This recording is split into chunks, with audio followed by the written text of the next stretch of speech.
Within our industry, there's different mindsets, old school, new ways of doing things, old school ways of doing things. We're pretty modern and new school way of doing things. And so we might make a controversial about the difference between pavers or poured concrete.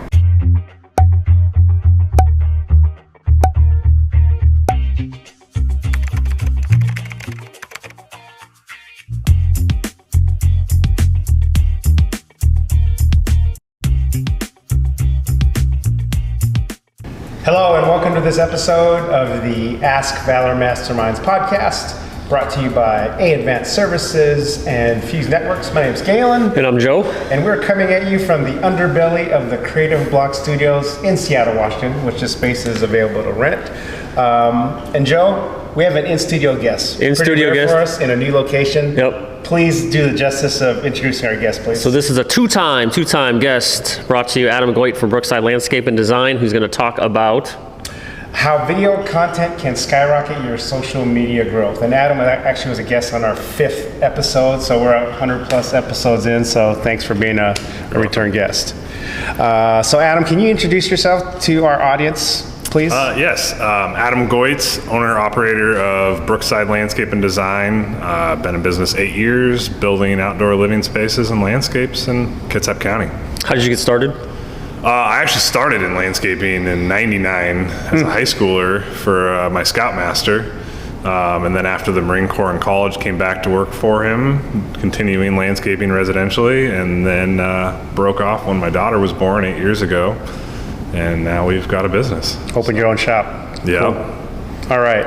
So we normally ask our guests the same 3 questions, but since you've been a return guest, I'm only going to ask you one. All right. I'll actually have Joe ask it. So My favorite question, why is marketing important?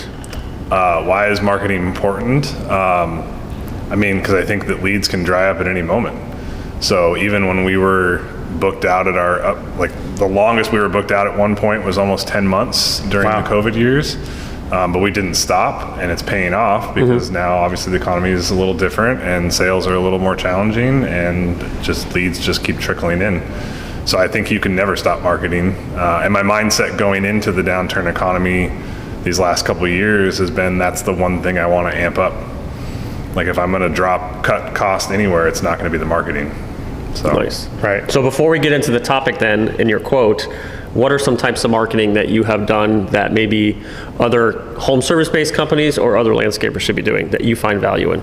Well, probably one that we're going to talk about, right, which is video on social media. But some of the other things that I think that are unique to us too as well is display features out and about in the county.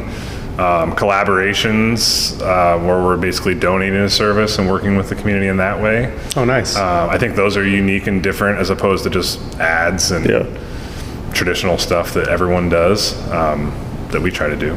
Because your finished product is so visual too for everyone, right? Yeah. It's right now, a feature, like you said. Right now we have 2 display features, but what I try to tell people that I network with is that I'm always looking for other opportunities to build display features. So we actually have 2 pending right now that are both also kind of donations. One's for Tracy and Pee-wee's. So we'll be able to put some signage up. We're going to fix some stairs for them and market that way. And the other one's for Peninsula Community Resources, trying to build a water feature for the kids of the child care facility to use and get exposure to parents and things like that. Nice. Awesome, thanks. Yeah. So our first sponsor segment is our Advanced Services Pump You Up Quote of the Day. So I'll read a quote that Adam provided and then just get your thought on it. So. All right. Discipline equals freedom if you stop looking for a shortcut and find your discipline and your will, then you will find your freedom. So why is that quote so important to you? I think without discipline, it's challenging to essentially have the freedom to do what it is you want to do. I'll relate it to my health, I suppose, is probably the best way. I got up to about 300 pounds when my son was born, the biggest I'd ever been. These are the COVID years, and I was tired. My days were shorter because I didn't have enough energy, and so I had to get back to that Marine Corps discipline that I had when I was younger. And it's the discipline of getting up early, working out early, the discipline of eating right and taking care of your body, which has then led to one, the energy to run a small business, but also be a father of 2 young kids and still have tons of energy for them when I get home. And so it's given me freedom in that sense, having the discipline to have a healthy lifestyle, to read every day, to, do my breathing exercises every day, or, things that I try to do every day. So it's a discipline and a routine, and that routine is giving you the freedom. There's some consistency with habits. And it sounds like even as small as something, well, it's not small, but something as big as health, right, that cascades to almost like an effect that it keeps going, that impacts your whole life, family, personal. Yeah, and I think meditation and notes and things like that in the morning. So I get up at 4 in the morning. My family doesn't get up until 6:37. Mm-hmm. So that's where the gym happens, the meal prep happens, but then also quick glance at my email, but then I'm these are my goals today. This is where I'm going to be today. And sometimes you have to do that type of thing. Otherwise you're just going to get sidetracked at 8 a.m. the minute the doors open, and everything you had thought you were going to accomplish may or not get accomplished, Mm-hmm. So that's all part of the discipline is making those notes in the morning, planning everything out weekly, daily. Awesome. Yeah. So now we have our Fuse Networks Did You Know segment. Millions of cyber criminals are out there on a daily basis trying to steal your information. It's not a matter of if, it's when. Small businesses account for 58% of cyber attacks annually. So help your company fight cybercrime and mitigate risk by being proactive. Call Fuse Networks, your local Seattle IT experts at 206-701-6040 for a complimentary IT network and security assessment. Joe, what does Fuse Networks do? Fuse Networks is a managed IT services for small business and medium-sized businesses. Awesome. And they're local to the area? Local to the area, serve customers locally, as well as, United States and I guess into Canada too. Yes. All right. So for our Did You Know segment, since we're talking about video and social media, I found a couple stats that I'm just going to spit out, or we'll spit out, and just get your thought on it before we kind of go into the topic on how video for social media really skyrocketed your business. Right. So we know that 88% of marketers say video is an important part of their marketing strategy. And then right before we went live, I shared that there's 15% of marketers still who don't use video, and they don't know where to start. So, we're 800 subscribers now. You told me pre-COVID when you started there were 70.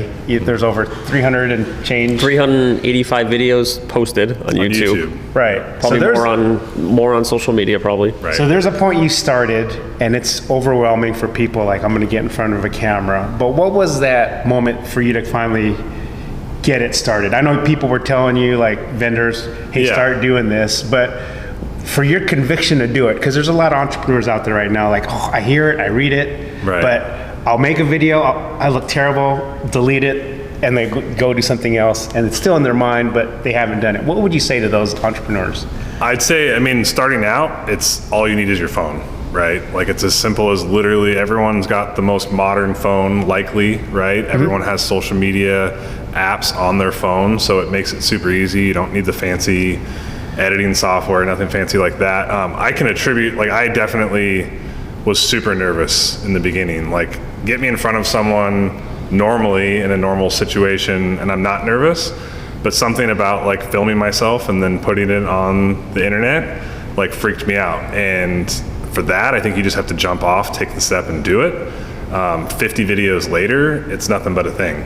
And I go through this with my guys, because one of the things that we do as well is my employees also film and also are on camera, and that's a big part of our business strategy as well for other reasons. And they're all super nervous at first, mm-hmm, and then you can watch in 10 videos later they start to open up and show their personality. They have a flow and they're connecting with the audience. Well, and this is a whole different tangent, because this is, aside from marketing, also really important to us, because we have customers that ask me at the consultation, like, hey, who's the lead? Like, which project lead am I going to get? Is it going to be Lincoln? Is it going to be Corey? And they act as if they already know who this person is. And is that based on them watching the videos already? They've already been watching the videos. And so, yeah. And so when I tell them, oh, Lincoln's going to be your lead. Oh, that's cool. I think I'm really going to hit it off with Lincoln, because that's who's managing their project. It's not me managing their project. I'm on site a handful of times. But we're trying to get into this business model where my project leads manage it once it's sold. And so, yeah, they get excited about the idea of it being Lincoln or Corey, or that Scott, my service tech, is going to come solve their problem. And it's worked for me too. I mean, I've been in Home Depot and had someone come up to me and be like, oh, you're the Brookside guy. And then tell me, oh, we're finishing up a kitchen remodel, but I told my husband the next thing we're doing is the yard, because I've got all these ideas, but I love your vision and I love seeing what you guys do, and we want to work with you. And then, those turn into a lead. I mean, maybe they reach out in a year, maybe they reach out in 2 years, but we're not doing all of this video content for the sale I need tomorrow. We're doing it for the sale I might need in 12 months or 18 months. We're trying to get people to follow us on our journey and then build up to the point where they reach out and shoot us a message.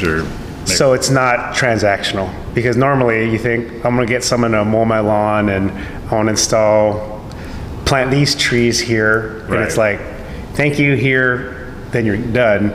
Your approach is different. Yeah, I think so. Yeah, I mean, with the scale and the size of the projects we're building, I had a gentleman message me on one of our YouTube videos the other day, who's building a house in a new development in our area, and he was asking me if he should have the builder put in some extra plugs and water hookup connection points in his house, because he's going to have us do his landscape, and he wants to make sure that there's power and water ready for us. Right. And he's like, I've been watching your stuff and I'm excited to have you come out. We're about to break ground right now, but I just want to make sure some of the things are in place to make it easier for you to do what you want to do. I'm like, that's cool. Local person watching us on YouTube. Right. That's pretty cool. Yeah. So I'm going to, these are the types of videos that marketers do. I'm going to just read a couple, and then the percentage of how many people does it, how many marketers do it, and then just get your thoughts. So, Joe, you mind reading a couple of them? Testimonial videos, 39%. Explainer videos or educational videos, 38%. Social media is 34%. Presentations are 34%. Sales would be 30%. Teaser videos would be 30%. And just video ads itself, 30%. So what type of videos do you create? Can you categorize them within kind of? Yeah, I think so. I mean, I don't know if I could give you percentages, but no, just in general, like a feel. So people are listening to you who you've built a successful video campaign and ultimately a successful business. But when they're starting to think of videos, like what are good videos to start with, or what have you got within your 300 some videos? I think probably a two-part answer. I think when you're starting out, it might be as simple as just going live on a daily basis and then converting that into a reel or a story or a short, and just showing off what you're doing that day. Maybe this is the day you finished your project, so you go on, you jump on live, and you just show it off, which I think is probably presentation. Ours have started to get past that. We're still doing that. And when we meet at the shop on Monday morning, we have our team meeting, we talk about what our marketing goals are that week. So like, hey, Lincoln, you're going live on Thursday because you're finishing your projects. Corey, you're starting a new project on Monday, so you're gonna do an introduction video on Monday, show people what it looks like before. But now it's kind of broken up. I mean, we do have a service side of our business. So like our service techs are doing videos on, replacing an irrigation controller and things like that. So there could be a little bit of educational in there. We're not showing them how to do it, right? But we're telling them about the new technology and the new products that we can give them. There's probably a small segment of controversial videos we make. So go into that a little bit. Yeah. Well, within our industry, there's different mindsets: old school, new ways of doing things, old school ways of doing things. We're pretty modern and new school way of doing things. And so we might make a controversial about the difference between pavers or poured concrete. And what happens is you get all these old concrete guys, and no offense, I mean, concrete serves its purpose, I'm not bashing concrete, that then start blowing us up and saying mean things and commenting and doing all this. But it drives the video up. and I don't comment. I don't read most of the comments. Any press is good press, right?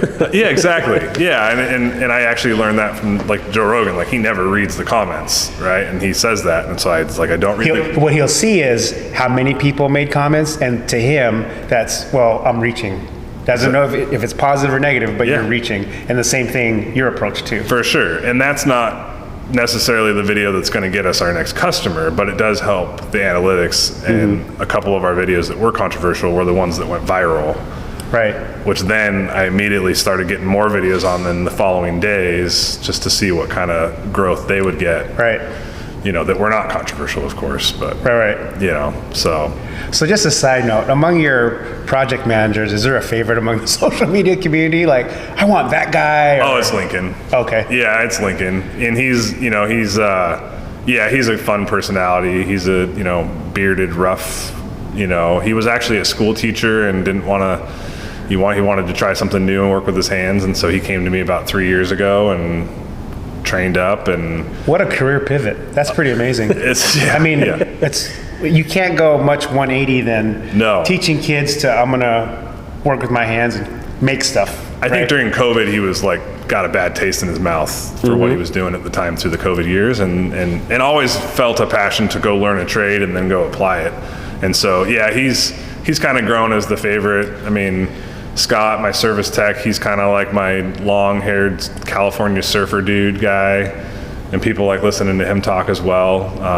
So they have some favorites, yeah. So in terms of video content, how long are the videos? The shorts, I mean, as short as 20 seconds, as long as like a 60 to 90 seconds. And the other thing that we do too, so we might, let me back up a step. We have long content videos too on our YouTube channels, and those are specifically project presentations, right? So that is the entire project. Sometimes it's split up into 2 or 3 videos because there was such a large project that we can't even talk about everything we did in one video. Right. 9 months ago, we started taking those and punching them into an AI system to then punch out like a dozen shorts.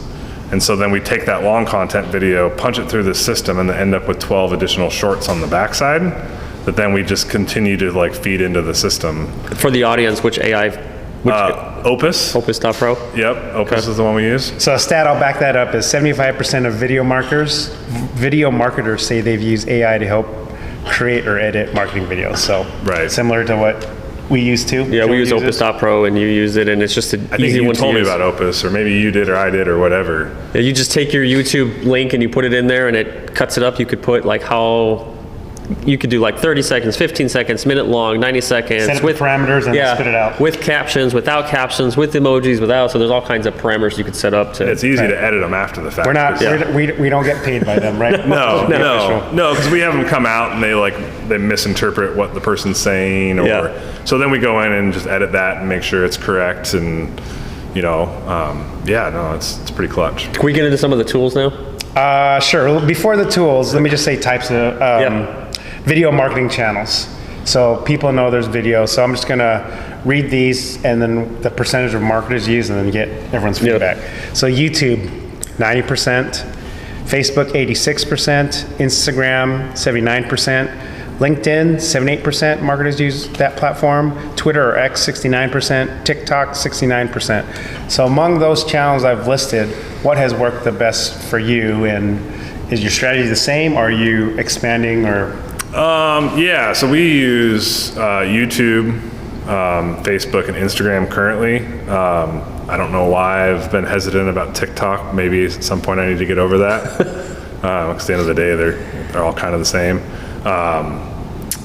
We use it pretty equally across the board. Pretty much anything we post, say to Instagram, we're trying to cross-post to Facebook and cross-post to YouTube. They may not hit those channels all at the same time, but sometimes we'll have a period where we'll go back and clean it up and make sure we grab something from Facebook and make sure it made it to everything else. I think for YouTube, YouTube's a long game for us. Because it's that can be a little more work, and it takes a while to like get it to start gaining some traction, and try to learn it, although I don't think anyone will ever really learn it. There's lots of companies that probably reach out to you that say this video is wrong, and they do the little marks and then they send it to you and they try to sell you, correct? Do you get those, or is that just us? I don't get those. No. Other companies trying to do your YouTube channel for you? Yeah, like managing it, like, hey, you missed this, or you did this, didn't. No, right now I'm getting blown up with everyone wanting to sell me leads. So on those channels locally, since you're, technically home services, what marketing channel has provided the best lead source? Probably Facebook. Okay. Yeah, probably Facebook. And I think of Instagram or even TikTok, I'd say the same about TikTok almost, as obviously a younger generation or a younger audience. But I do see benefit in that, especially with kids. I'm not specifically trying to market, I'm not trying to market kids in it, but if you get a kid excited about a pond, and then he goes and tells his parents he wants a pond, and he wants to have frogs and fish and whatever in his backyard, that is kind of a lead. It is. And so if we can capture kids, I'd say the most, like Facebook, we're actually going straight to the customers because some of the older generations are on Facebook still. If it's Instagram or TikTok, it's like we're trying to get to the kids or future buyers. The follow-up question I'll have to that is, you're at 800 subscribers. Was there a point at the leads started coming in faster? Like after 300 or 400 or 500, once you hit that mark, then... Well, how many subscribers do I have on Facebook though? I think it's more on Facebook. I know you have more on Facebook and Instagram than YouTube. Yeah, 800 was the YouTube number, YouTube, right? yeah. 800 is the YouTube number. Yeah, Facebook, I don't know where we're at. I mean, we have a bigger following for that. Okay. Probably 2 years ago, and that's about the point where we started to really map out like a schedule and be really consistent, because I think consistency is super you have to be consistent. If you do this for 3 days and then stop for 2 weeks, people forget about you. People forget about you, or the algorithm doesn't recognize you, or you were just a blip and they ignore you. And it can be frustrating because you have to be really consistent, and you're going to have flops and more flops and things that just go nowhere. And then all of a sudden it kind of just starts ramping up, exponentially ramping up. And then that's not when you stop. That's when you have to keep doing it. Yeah. Right. More and more. So let's get into it then. Let's get into the tool. So when you first started out doing video, what are some of the apps or ways that you found for video, to shoot video, are there different apps you use on your phone for the shorts or the reels or that kind of stuff? Talk to us about In that. the very beginning, it was literally my phone camera and the social media apps, and that was it. So no editing. It was just upload. Yeah, and we weren't doing the long content stuff yet. It was this was just like making generic Facebook posts and Facebook videos. Probably started with those. And then came the first GoPro, and now we have 6 GoPros. So each one of my crew leads and my service tech has a backpack with a tripod, a GoPro, a case, chargers, batteries. We've got 3 drones. And so then we ended up with all of this content, and we have tons and tons of content. So then we got to a point where, for a while, Nate, who's my operations manager, had an interest in trying to edit these videos. And I was paying him on the side, a commission to edit videos, but he couldn't keep up. Yeah. There's too much. There's way too much. And he has a young family, and he'd sit there, because he had a day job. So then he'd sit there in the evening and the weekends trying to edit videos and learn how to do it while he's doing it. So that didn't make sense. And so we knew we had to find help, and that is when we went through Upwork. And we are on our 3rd video editor on Upwork, but we've been working with a guy out of New Zealand, I think, for about the last 12 months with fairly good success. So what's the cost? So when I want you to explain to the audience the cost of, because you can, by all intents and purposes, you can hire a local videographer who's probably going to get better shots or angles of everything. But for a small business owner, sometimes they can't hire videographers local, and they want to go the Upwork route. So explain to the audience maybe what you have spent or what you spend per video. Before you do that, so in terms of cost, I did look up what an average video costs, or a half day shoot is right around, in this area, $4,000 or $5,000 for a half day shoot. Okay. The cheapest, I don't know, we have our videographer in studio here too, as low as $600. So there's a range of services that you get. Right. But definitely getting started the do-it-yourself route, there are so many tools now that can empower creators, or you're not a creator, to be a creator, right? For sure, absolutely. And that's where I also had to pull my team members in. my project leads and my service techs, they had to become a part of also helping capture that content, because I'm not going to run around to 3 different job sites doing it for them. So it's like part of their morning setup when they get to the project is setting up all the cameras, getting the batteries charging, and then usually they last till lunch, and then they swap the batteries out and keep moving them around. But they actually, they got excited about it, because they then started thinking about how do we get some cool B-roll. So then next thing you know, they're like, we got a dump truck dumping a load of soil, and they're in there filming the dirt coming out of the truck. And, stuff like Some that. ASMR, dump truck dirt videos. Right, exactly. But we do have some, I have things like CapCut on my phone, and there's a couple other things I have on my phone. And for free, actually, there's a lot of the pre-set up templates that you can use for starting out, especially. Right. It's a free tool. You want to get into some of the fancier stuff, then you have to start paying for it. And we actually did end up doing that. We don't use it all the time, but we do film and edit on CapCut from time to time. So get into Joe's original question: how much does it cost for a video editor? What do you pay per job, or is it like a retainer? How does that work? So with our contract, so when you are on Upwork, you can actually set up, for the most part, the contract the way you want it to be set up. So for us, it was we had to more align it with what our budget was for marketing, what our weekly and monthly budget was. So we set a $300 a week limit. So sometimes we don't get a full video out of that, because it might take them 2 weeks to finish a video. So we set a $300 limit. We upload all of the content, and we get billed weekly, and then they send us. That's for that part. So that will cover the cost of getting a long content video. Correct. Right. The shorts, the short content stuff, that we're all just creating in-house ourselves. Right. I think one of our editors in the past, we had a gentleman in Pakistan, I think he was charging us $14 an hour,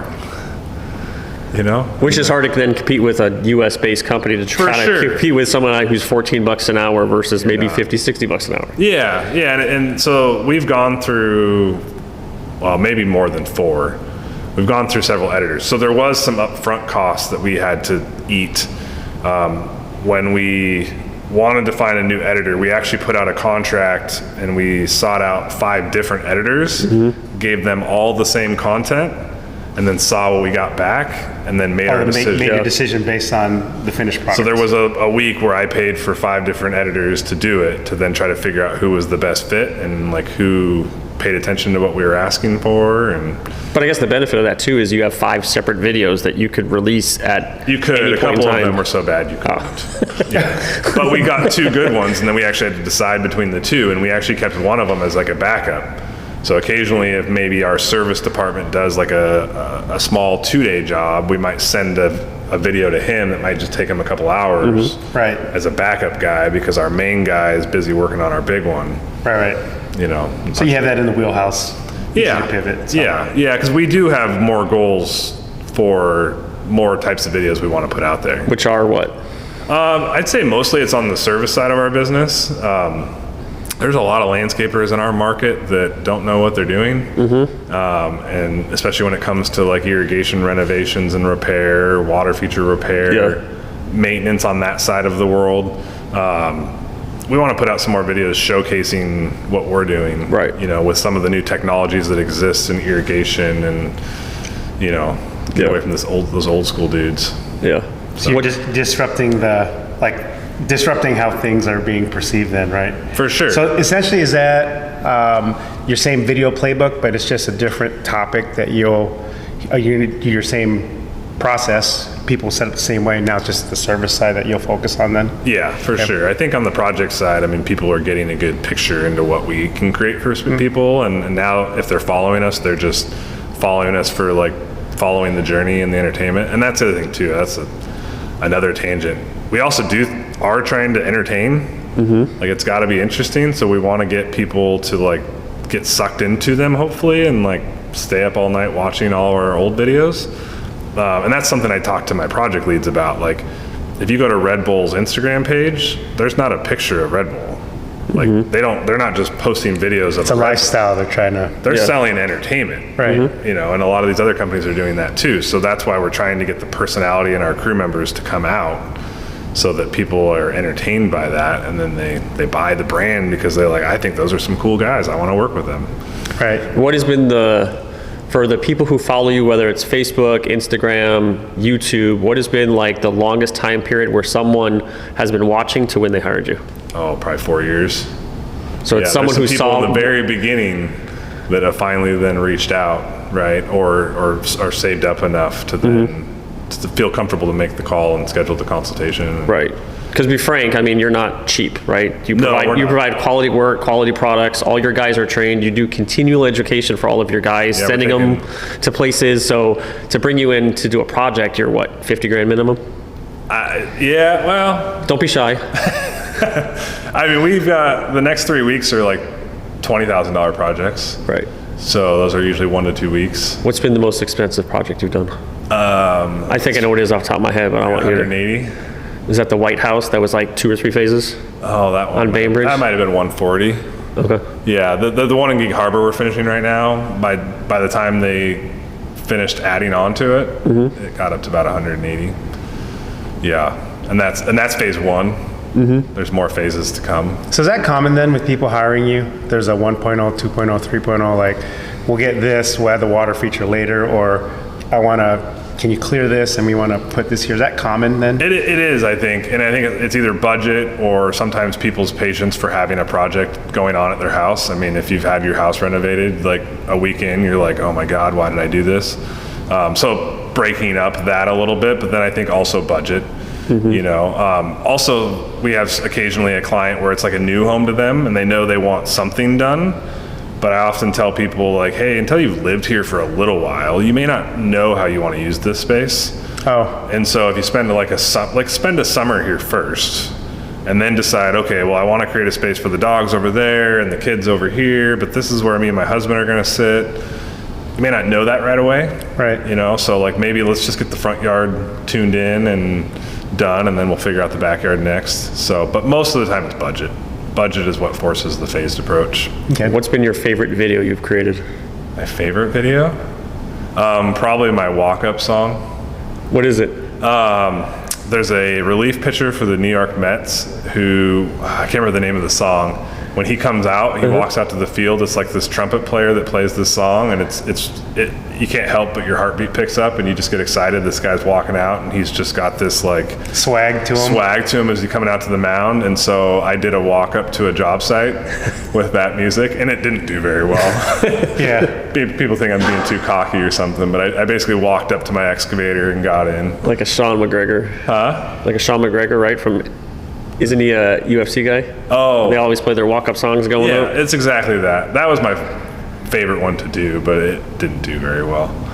So people think I'm just being cocky or something. Do you know what your most viewed video is to date? It was one of our controversial videos, and I think it was either Facebook or Instagram. It got up to 1.4 million views. Nice. And that was, That's a big number. I mean, is. that's technically viral, right? When you, I think it is, Yeah. yeah. And it kind of happened over weekend, and we were like, I was messaging back and forth with Nate, my operations manager, and he texted me, he's like, dude, we're up to 800. I'm like, what? What are you talking about?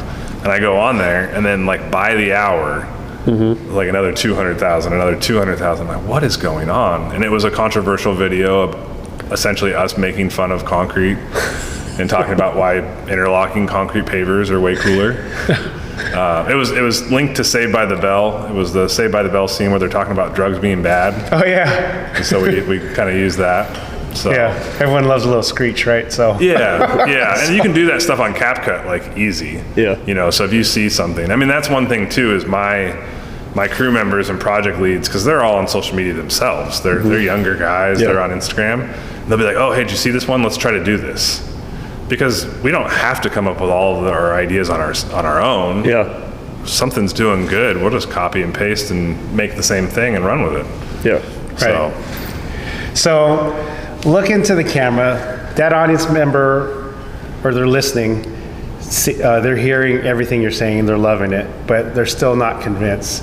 Like, what is the one thing you could leave as your kind of parting bit of wisdom of this is why you should do it? yeah. You know, across not just home services, but professional, white collar industries, blue collar, video works. Right. And it's out here and it's not leaving. What would you tell that person sitting in their chair, writing notes, thinking they're going to do it? They're looking at their phone, but they're hesitating. What would you tell that person right now? It's inevitable.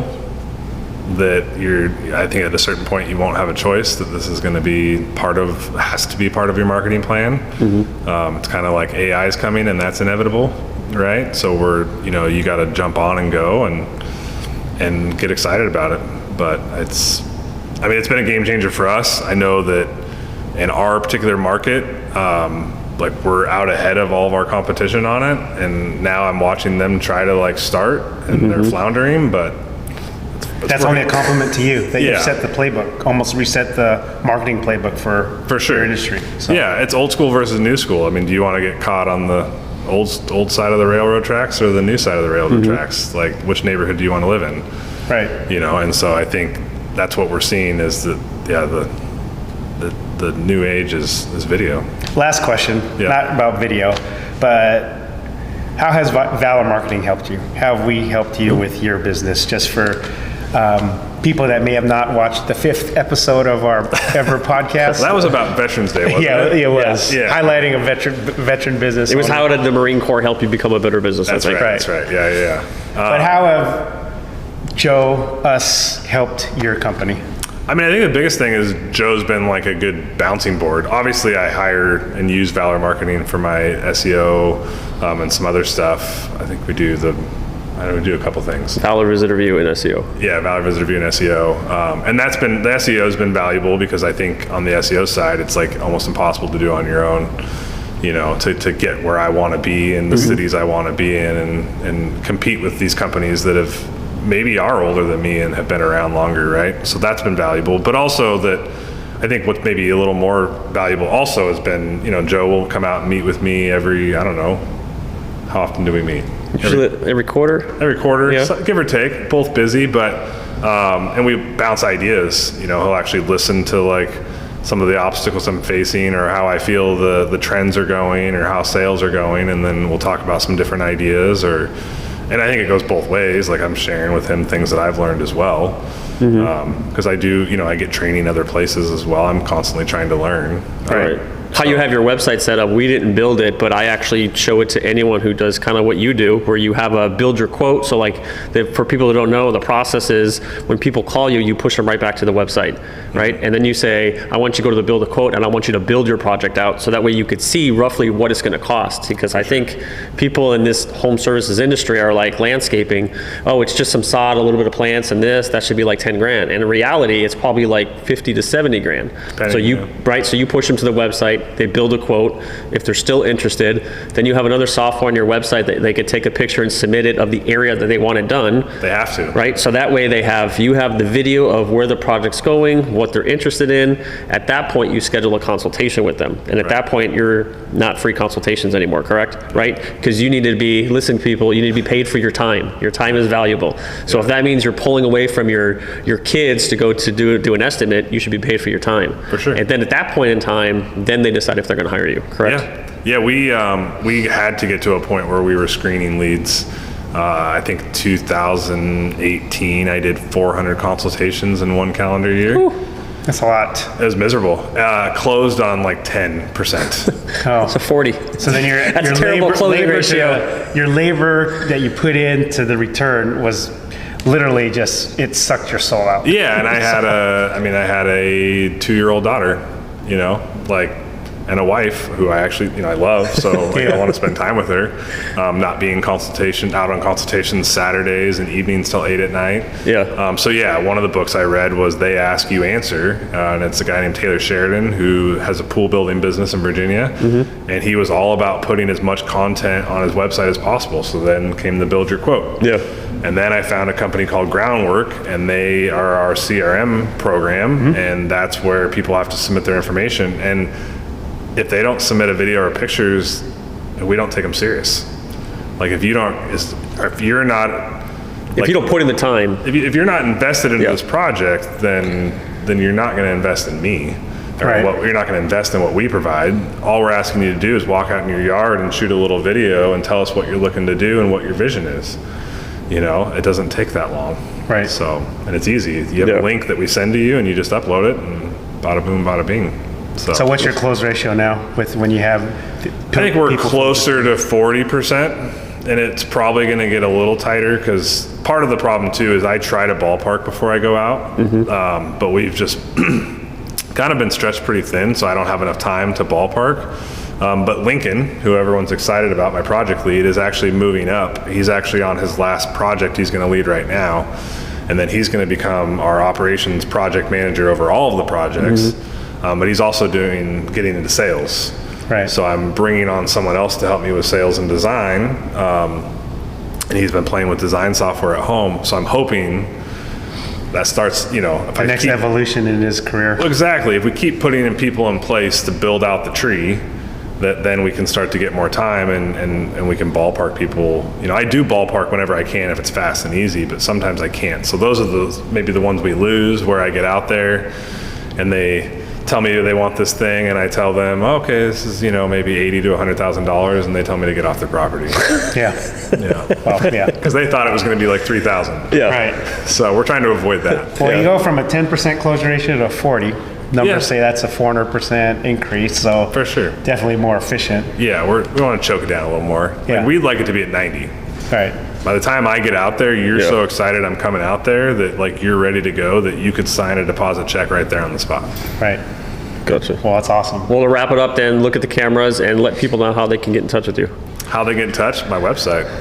The best way is website. That's how we start our communications. So that's www.brooksidelandscape.design. And that's kind of where we're pushing everyone to. Awesome. And follow us on social media and watch our videos. Nice. We'll post all those links and some of the tools, Yep. the AI tools, on our social channels. But on behalf of our sponsors, A Advanced Services and Fuse Networks, I'm Galen, I'm Joe. coming at you from the underbelly of the Creative Block Studios in Seattle, Washington, where it is available for rent. Thank you for our in-studio, Thanks, not Adam. AI-generated, real guest, Adam Coit, two-time Ask Valor Masterminds podcast guest. Nice. Thanks for joining us in you, studio. Adam. Great insight. Some people may reach out to you, but thanks for being in studio. It's really great and cool to see your growth and where the company's evolving. So thanks much. everyone for tuning in. Thank you.